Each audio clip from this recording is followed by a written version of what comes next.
Hello, আসসালামু আলাইকুম। আশা করি সবাই ভালো আছেন। আলহামদুলিল্লাহ আমি ভালো। আজকে কয়েকটা দিন যাবৎ ফেসবুক বলেন, টিকটক বলেন, সব কিছুতে শুধু রাখি আপু রাখি আপু। আচ্ছা, যাই হোক, রাখি আপু হচ্ছে ফ্রান্স থাকে। ওনার দেশের বাড়ি হচ্ছে নোয়াখালীতে। উনি নাটক করতেন টুকটাক, তেমন এত বড় কোনো অভিনয় করেননি। ছোটোখাটো নাটক করতেন। একটু কুটনামি টাইপের নাটকগুলি আর কি, মানে এখানের কথা সেখানে লাগানো, প্যাচ লাগানো, এই টাইপের নাটকগুলো করতেন। তারপরে মন্দ ছিল না, ভালোই লাগতো। যাই হোক, কাউকে মন্দ বলা ঠিক না, ভালো। এখন রাখি আপু 8 বছর আগে ফ্রান্স গিয়েছেন, হয়তো গ্রিন কার্ড পান নাই, সম্ভবত এখন উনি গ্রিন কার্ড পেয়েছেন, তাই দেশে আসছেন। আসলে কি, ওনার দোষ নেই। উনি ভাবছে 8 বছর আগে বাংলাদেশ যে দেখে গিয়েছেন, উনি ভাবছেন সেই বাংলাদেশের মানুষ সে বোকাশোকায় রয়ে গেছেন। কিন্তু বাংলাদেশের মানুষ যে এখন কত মানে চতুর হয়ে গেছে, চালাক হয়েছে, এটা আসলে উনি বুঝতে পারেন নাই।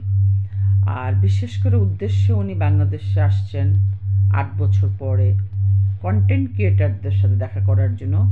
আর মোটা মোটা কাঁচামরিচ, ফ্রান্সের মোটা মোটা কাঁচামরিচ নিয়ে গিফট দেওয়ার জন্য। হ্যাঁ, ওনার উদ্দেশ্য হচ্ছে ওনার সবাইকে গিফট দেবে, আর হচ্ছে উনি ফেমাস হবে, মানে ওনার ভিউ বাড়ানোর জন্য, ভিউটা বাড়ানোর জন্য উনি বিশেষ করে সবার বাসায় বাসায় এখন যাচ্ছেন। হ্যাঁ, আর সবাইকে বলছেন আমাকে কিন্তু শেয়ার করবা, আমাকে একটু শেয়ার করে দিবা, বুঝছো, তাহলে একটু ইউরো কামাতে পারবো। হ্যাঁ, একটু ইউরো কামাতে পারবো। হেসে হেসে বলতেছে নোয়াখালী ভাষায়। নোয়াখালীর মানুষ মাটির নিচ দিয়েও হাঁটে, ওরা এত চালাক। আমি নোয়াখালীর মানুষদেরকে কোনো খারাপ গালি দিচ্ছি না, আপনারা আমার প্রতি খেপবেন না প্লিজ। আমি বলছি আপনারা চতুর। হ্যাঁ, অবশ্য সব ক্ষেত্রে না, সবার ক্ষেত্রে না। আমার ভাসুরের মেয়েরও নোয়াখালী বিয়ে দিয়েছি, আলহামদুলিল্লাহ, তারা অনেক ভালো। আলহামদুলিল্লাহ, সবাই তো আর এক না, হাতের 5 আঙ্গুল তার এক হয় না, তাই না? তো এখন রাখি আপা কোথায় যাচ্ছে গাড়ি দিয়ে বলতে পারি না, বেলি ফুলের মালা কিনবে। দেখে সে খুব আপসেট বেলি ফুলের মালা দেখে, কারণ বাংলাদেশের বাচ্চারা পথচারী বাচ্চাগুলি বেলি ফুলের মালা বিক্রি করে, উনি দেখে খুব এক্সাইটেড হয়ে গেছে। আপসেট না, এক্সাইটেড হয়ে